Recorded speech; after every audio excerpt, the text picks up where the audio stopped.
Jamal the Fanatic. This is a guy who I had a whole lot in common with.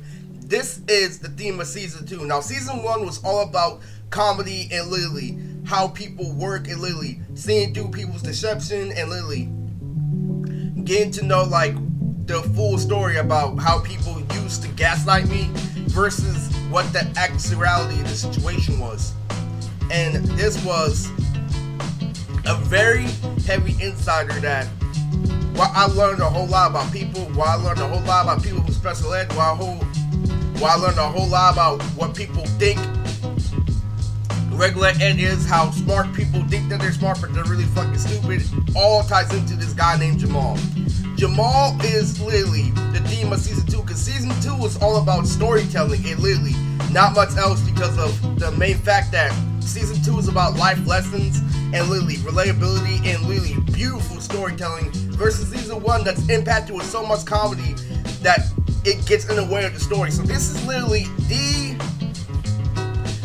best part about season 2, and I love this aspect of season 2 and why, in my opinion, it's going to strive farther than season 1, because this is all about taking you to a whole nother world, literally allowing you to absorb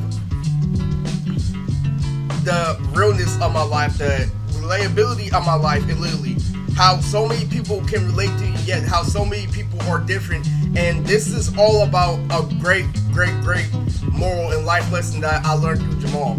So who is Jamal? Jamal is one of the most hated guys in the anime community, and I literally was in love with this dude, no homo, because of the whole fact that he and me both come from the same background, but I met him online. I had a whole separate life online. I graduated high school with no girlfriend, literally. I didn't go to prom, I didn't do this and that. I was suffering on the inside, and I'm known as this fucking, oh, you're just like that pip. Now, no, I worked hard and I suffered a whole lot.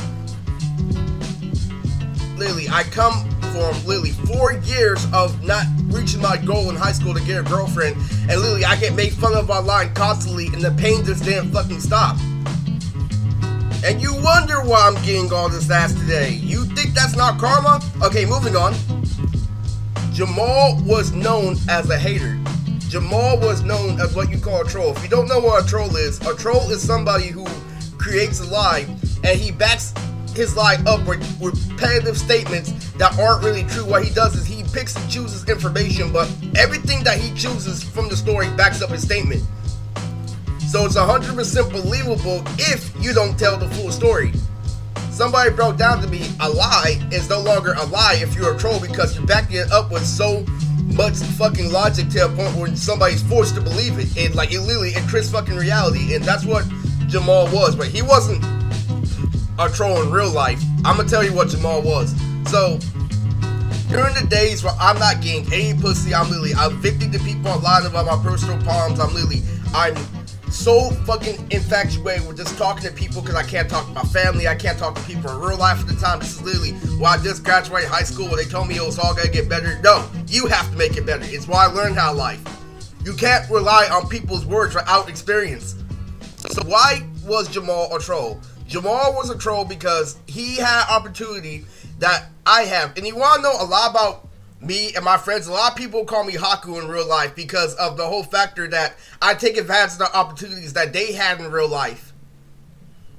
That literally, when people literally have the same opportunity to do right, when literally they're in my position, they'll do the same as me. Like when I got a job, I did the right tools with my money. When they had a job, they fucked it off on their ego and merchandise and shit that they know is not gonna get end result. Jamal was known for literally reaching for the anime community, trying to reach big heights. And the thing about Jamal is, Jamal was networking with people like Double 4 Anime, like really top tier people in the anime community. And he tried to tell me why my channel was basically shit, basically. And the reason why is because my channel literally had no actual videos. He told me, he's like, well, Riz, you make A and B's and they're really cool and they're really, charismatic, but at the same time, you're not getting profit off of them. And literally, and that's what I learned about life. Jamal was 100% fucking right.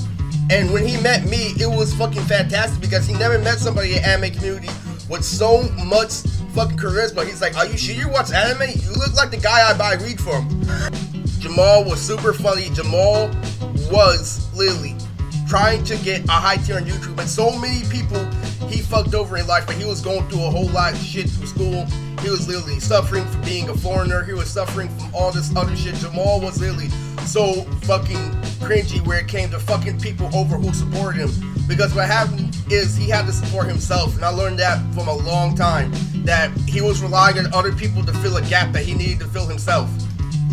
Jamal was really, really, really understanding. He was really cool, but the problem was he had mental breakdowns whenever things didn't go his way, and everybody he tried to network with, he flashed on. Like, he flashed on me a couple of times when I tried to talk to him, and he literally said, your content fucking sucks. He does the same thing to people that literally try to help him, but the reason why is because he failed. What happened was, I think he talked shit to the wrong person. He got into an argument with another anime YouTuber, and right when he was about to reach 5k fucking subs, literally, he got into an argument for trolling, and he was known for trolling, so he missed out on his one opportunity to really make it big, to really make big YouTube money. But the real problem was this: he started shit with too many people, and he was just like fucking me. Like, he watched so much fucking anime when he was bored and literally this and that, and me and him were in the exact same boat. And Jamal literally kept on talking shit, kept on trolling, and nobody liked him anymore. He was known as Bleach Fanatic. Everybody hates fucking Bleach Fanatic. I had the most one-on-one calls, I believe so, but he kept on literally boring people with his personal problems just like me. And then I figured out that he confessed to me that Jamal was a special ed, just like me. This guy comes from Washington, D.C., and I talked to him online, and we're both venting to each other our personal problems back when we're adults, like literally, and it so fucking sucks, you know, because I understand where Jamal's coming from, but Jamal enlightened me about how people really are, how people truly think, and that really people aren't as smart as they seem. Because we're in special ed, we got to know ourselves, and we didn't have anybody to fall back on. We did literally have a mirror of people saying that you're not special. We kept on literally having depressing conversations after depressing conversations. Literally, he's like, man, you can't live that trap life when you're in special ed because you're not street smart, and you can't live that regular life because you don't have the skills to get a job. It's like we're fucked on both sides of the fields. We literally started venting to each other our problems over and over again, and this is why I fucking love season 2, because everything about this is outstanding storytelling, and not just that, it's outstanding understanding of the human mind and how people work. And so me and him both had really high expectations. He kept on venting to me how he had an opportunity to make it big in the anime community, but he kept on getting fucked over because he kept on trolling people. And when it's time for a big anime meeting, he's like, I don't fuck with this guy. This guy kept on talking shit. And literally, he was cool with one guy, but he forgot that he talked shit to another. But I understand where Jamal was coming from. So Jamal ended up in the Jewish school, just like our trio, and it literally was really bad and discussing what we were going through. Literally, we started talking to each other about personal problems over and over again. We weren't advancing. We were laughing most of the time. We were both getting high. Me and Jamal were both potheads. We were both in special ed. And I met this guy through the fucking internet, and literally, that's God telling me, you're not too different from anybody else. And what Jamal taught me a whole lot about people, let's go into, he had a Mr. Pleasure in his life, because me and Jamal were both in special ed.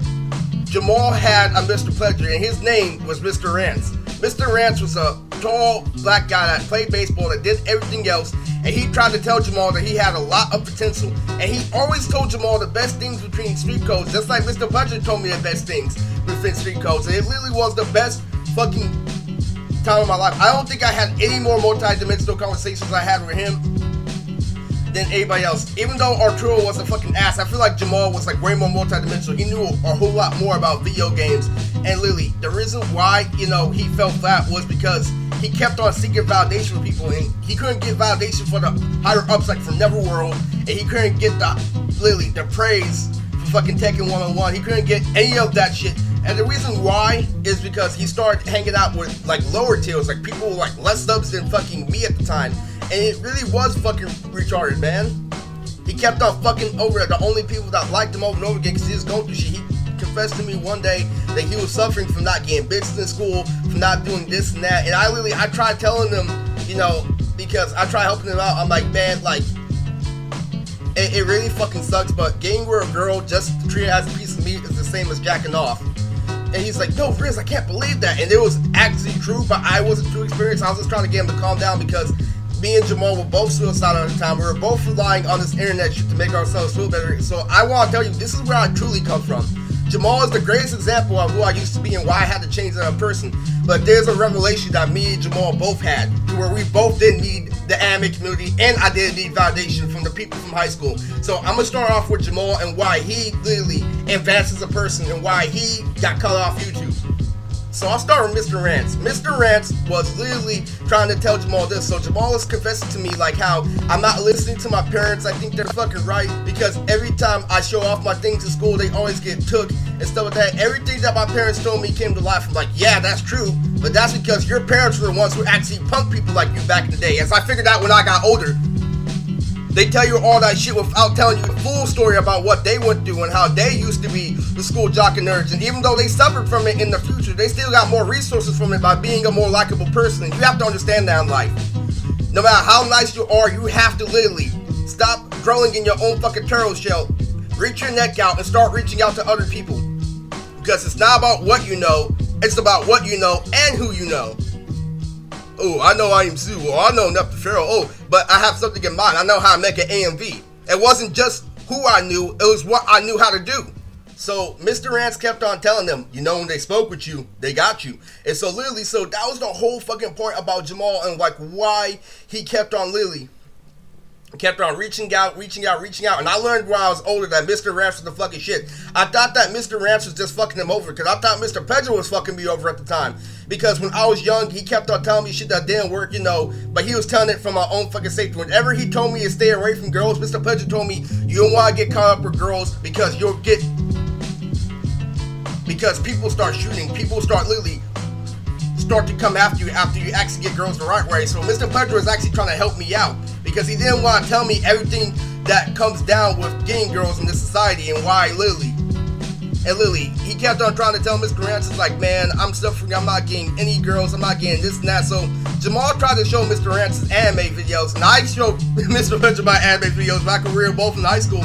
And Mr. Rance is all like, you know what, you need to be a little bit more social, but stick with your anime, you're going forward. But he knew, aka, you have to get your shit through a connection. You can't do this by yourself, literally. Because they put him at a social disadvantage, they let him know instantly that he was gonna go forward in life. And like Mr. Rance trying to tell him, it's like, don't do this and that. So if Jamal is watching this right now, I do not hate Jamal, and I did fuck up with Jamal at multiple occasions, but at the same time, what the problem was this.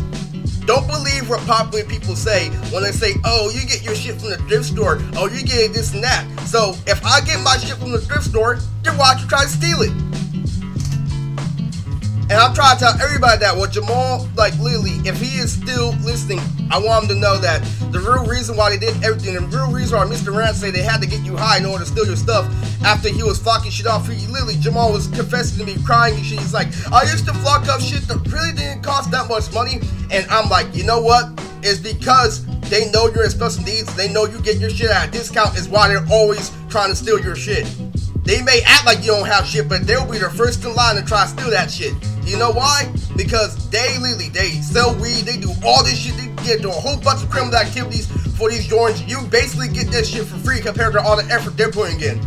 Remember, they're trying to steal that shit because they know you get that shit at a discount, so they're using you as a guinea pig. They don't really have shit going for them, and they're jealous of you. They're jealous of you because they know you have it easier. Like I said, they steal weed, they do everything to get those fucking shoes, and you get them with ease because you already have a handicap.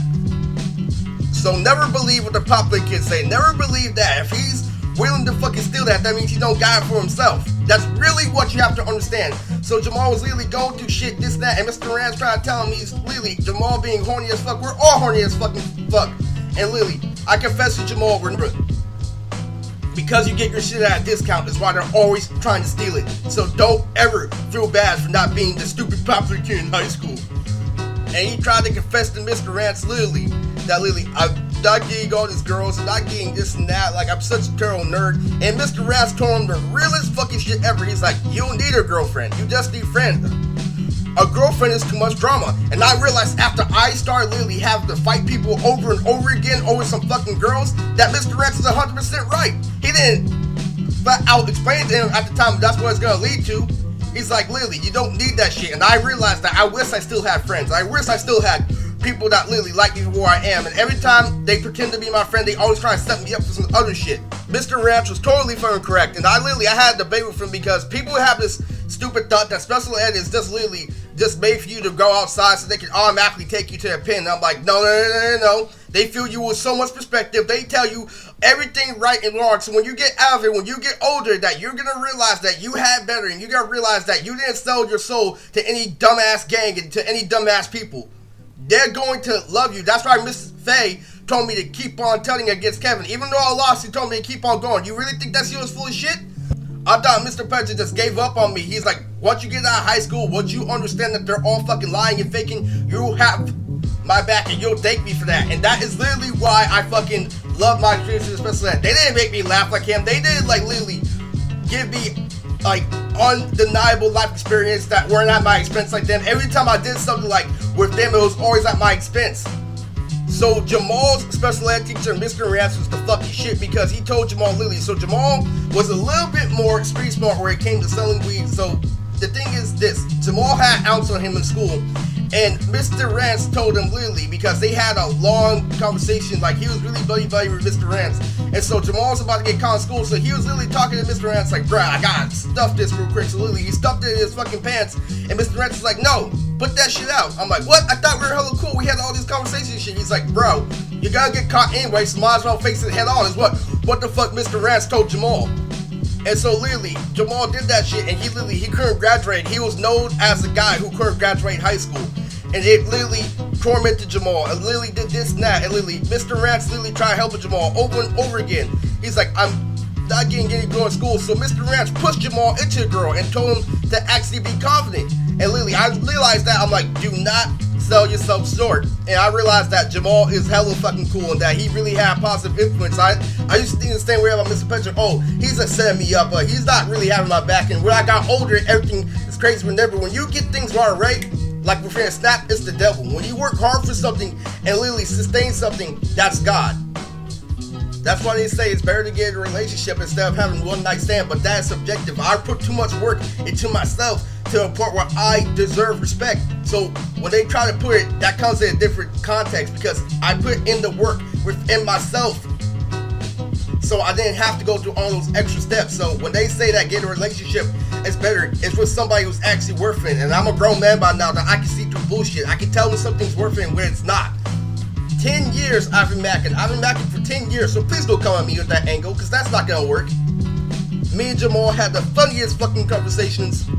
Literally, I got too fucking comfortable. Don't get too fucking comfortable with anybody. And literally, we were talking about porn, we were talking about this and that. I'm all like, no homo, my dick is this big. And literally, I prick out one of the fucking corn dogs in the fucking freezer. He's like, your dick's as big as a corn dog, Riz? We used to play these little gay joke games. Literally, he's all like, bro. He's like, Riz, you little rascal. So literally, there was this guy who I was buying weed off from. And literally, he's like, I see you went to a whole lot of conventions and stuff like that. You took a whole lot of pictures from little girlies, you horn dog. You and so my dealer was literally, I was cracking up. I'm like, bro, don't say shit like that, because I was talking to this guy online. And he literally called me little rascal. That shit sounded hella gay. I was long as fuck at the time.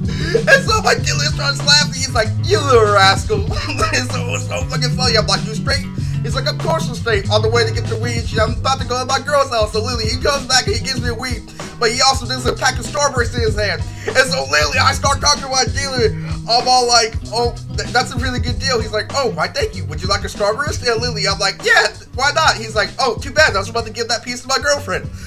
Jamal was a major Kingdom Hearts fanatic. He networked with everybody. He knows how some of the Storm Mechanic games work. And Jamal was a hella cool ass dude. He knew a whole lot about everything. And so literally, I talked to Jamal, and Jamal was actually pretty fucking street smart. So me and fucking Jamal talked a whole lot about our revelations in life. I'm like, literally, when I got my first job, literally, I started talking to this one girl on the street. I'm all like, yo,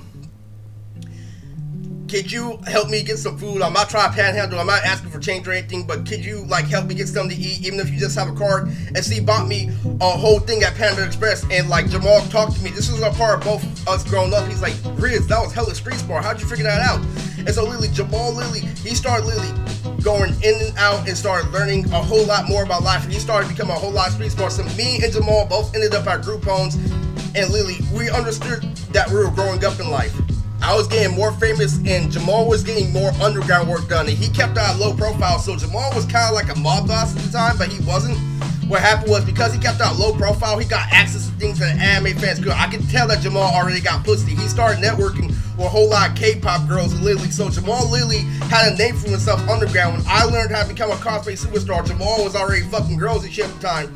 And so like literally I learned, and he learned, and I learned, and literally I don't have to say shit to Jamal. He's like, it's too easy. He's like, I thought because we were supposed to say we were never gonna get pussy and stuff like that, it didn't. Literally, I can tell the day that he's getting pussy. I can tell that the anime fans hate him nowadays, because now he can cat back with ease. Now he can do this and that. And literally, when I was at the fucking group home, I showed Jamal a pic of my girl when she took her pants off and her ass fucking expanded. And literally, I showed him another pic of Abby, and he's all like, bruh, like this and that, because I tried to defend Abby. So this is how you can't put that shit over me anymore. I put in the work to get Abby. I put in this and that to get Abby. So like, literally this and that. And so I'm all like, yo, Abby has a bigger ass. He's like, no way she has a bigger ass. That girl's ass is humongous, it's this and that. And so I started fucking rolling, but the reason why I defend Abby is because I put in more work with her because of the time I did take it slow. So don't get at me like getting a relationship isn't better because I fell for her and I defended her, even though I knew her ass was tiny at the time. But I understand that. So literally, I grew up with Jamal, and he was a big Kingdom Hearts fanatic. Literally, his favorite fucking anime character, I think, was Sora, and he literally showed me a whole lot more about life. And literally, Jamal is a fucking monster. I fucking love Jamal. He literally was always there when nobody else was there. He always talked shit at the most randomest time. And literally, I understand now that me and him both have a better. You know what the moral of the story is? You know why me and him both have better lives on screen? It's because we stopped seeking validation from other people. We stopped seeking validation. I stopped seeking validation from the ARL. Like literally, I stopped seeking validation from girls in high school. I stopped seeking validation from shitty people that still think they're still in high school. And Jamal did the same. He accepted his position. He understands that he ruined his reputation as the anime community troll. So once he let that go, he had a better chance in real life. And that's why me and Jamal are so fucking tied when it comes to everything. Me and him are on the same level as everything. We're always on the same level. And that's why it was fucking crazy. Like, and I learned a whole lot about life. That people in the so-called regular ed aren't all that they say they are. And the reason why is because they are so infatuated with their ego that they don't know right from wrong. Jamal used to have a sister that literally, that he never fucking liked, that she was so fucking street smart. I kept on telling him about Robert and how he only had one girlfriend, and Jamal literally saw right through that. And I showed him a picture of Robert, aka Arturo's girlfriend, and he's all like, oh, I know exactly what happened. He tried to say that he was way more street smart to you, but really he was in the same boat as you. That's why his girlfriend was fat, and that's why he lowered his standards in order to get that. So we both figured out that at the same time. And literally, even Jamal told me literally about how Abby thought I was a big rapper, that I had tons of money and this and that. So me and Jamal were literally at the same level of street smarts. And this is a guy I met through the fucking internet. And Jamal was literally one of the best experiences. I think the best experience I had as far as one-on-one conversations was Jamal and Garbo. Jamal was getting with a whole bunch of skinny Asian women, and I was getting with a whole bunch of thick girls on Dizzler, and it was so fucking great that we both had separate lives. And you know, after that, we have to understand, bro, the real reason why me and Jamal soared and why me and Jamal literally did so good in real life is because we both accepted the fact that we were in position. We stopped hanging around with people that already established that they didn't like us, and so we allowed ourselves to reach new opportunities and new revenues and new this and that in order to like literally strip the shine off of our own reputation. I don't hear word from Jamal anymore from the anime community, and that's a good thing. And I can tell by the way he's talking in real life that he literally learned from his mistakes. He still has it tough, by the way. We still fucking struggling, but he has more insight than anime community nerd. That's for damn sure. And so this is my favorite part of season 2, and this is Jamal the Fanatic.